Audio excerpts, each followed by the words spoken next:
আমি নামাজ পড়ি এবং হস্তমৈথুনের ও বদভ্যাসে অভ্যস্ত। আমি চেষ্টা করি এমন এই জঘন্য পাপ থেকে নিজেকে বের করতে, কিন্তু যতবারই অপরাধ করি ততবার চেষ্টা করি এবং তওবা করি।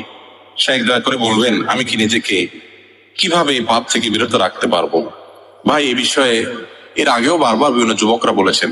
আল্লাহি, আল্লাহর কসম, আমার খুব ভালো লাগে যখন আমার যুবক ভাইরা এই সমস্ত প্রশ্ন করেন, যে প্রশ্নের মাধ্যমে তিনি ভালো পথে আসার জন্য ছটফট করতে থাকেন। শয়তানের সাথে পারেন না, ইবলিস তাকে অন্যায়ের পথে, হারামের কাছে নিয়ে যায়। তিনি চান একটু আসার জন্য। আল্লাহ তাআলা আমার এই ভাইদেরকে সাহায্য করুন। আল্লাহ আমাদেরকে হারাম থেকে বের হয়ে আসার মতো ইমানি শক্তি দান করুন। ভাইরা আমার, গুনাহ তো আমরা সবাই কম বেশ করি। কয়জন আছেন গুনাহ করার পর গুনাহ থেকে বাঁচার জন্য ছটফট করেন, তওবা করার জন্য? এই সমস্ত ভাইরা যারা তওবার জন্য ছটফট করেন, আমি তাদের ব্যাপারে সুধারণা রাখি, আমার আল্লাহ তাদেরকে তওবার তৌফিক দিবেন ইনশাআল্লাহ।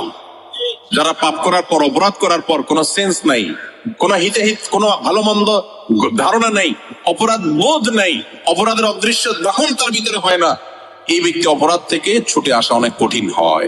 অপরাধ করতে করতে অপরাধের ব্যাপারটাতে এতটা বেপরোয়া হয়ে যায়, তার কাছে অপরাধ জালিয়াত হয়ে যায়। এটা খুব ডেঞ্জারাস আলামত। তওবা নসিব হয় কম, চোখের পানি ফেলেন যে আল্লাহ, পাপ তো করি তোমার কাছে দিলটা নরম হয় না। আল্লাহ আমাদেরকে গুনাহ থেকে সরে আসার তৌফিক দান করুন। হস্তমৈথুনের এই গুনাহের সাথে আমাদের অনেক ভাইরা জড়িত, অনেক ভাইরা জড়িত। অনেক ভালো কাজ আছে, কিন্তু এখান থেকে বাঁচতে পারে না। ভাই, এক নম্বর কথা হলো, মোবাইল থেকে সমস্ত খারাপ জিনিস ফরম্যাট করে ডিলিট করে দেন।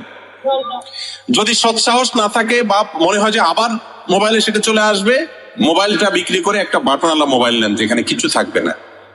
একটু কঠিন হবে, কিন্তু হিম্মত করে আল্লাহর জন্য ত্যাগ করেন না। একটু ত্যাগ করলে, প্রিয় মানুষের জন্য ত্যাগ করলে ভালো লাগে, আল্লাহর জন্য ত্যাগ করলে আপনার ভালো লাগে কাজ করবে। এর পাশাপাশি নির্জনতা অবলম্বন করবেন না। হস্তমৈথুন যারা এই বদভ্যাসে অভ্যস্ত হয়, নির্জন কক্ষে থাকলে তখন এই বদভ্যাসে অভ্যস্ত হয়। নির্জন থাকবেন না, বন্ধু বান্ধব, মুরব্বী এবং বাপ মা, ভাই বোন সবার মধ্যে থাকবেন। একাকিত্ব অবলম্বন করবেন না, কারণ একাকিত্ব হলে শয়তান এটা করা। বেশি না, 2-4 মাস যদি একটু কষ্ট করে, স্ট্রাগল করে মোবাইল টোবাইল, ফেসবুক, ইউটিউব এগুলো থেকে সরে থাকতে পারেন, হারাম সম্পর্ক থেকে দূরে থাকতে পারেন। খারাপ জিনিস দেখলে মানুষ হস্তমৈথুনের দিকে বেশি যায়। যুবকরা খারাপ জিনিস যেন দেখতে না পারেন, সে রাস্তা বন্ধ করে ফেলেন। বেশি না, 1 মাস এক্সারসাইজ করেন।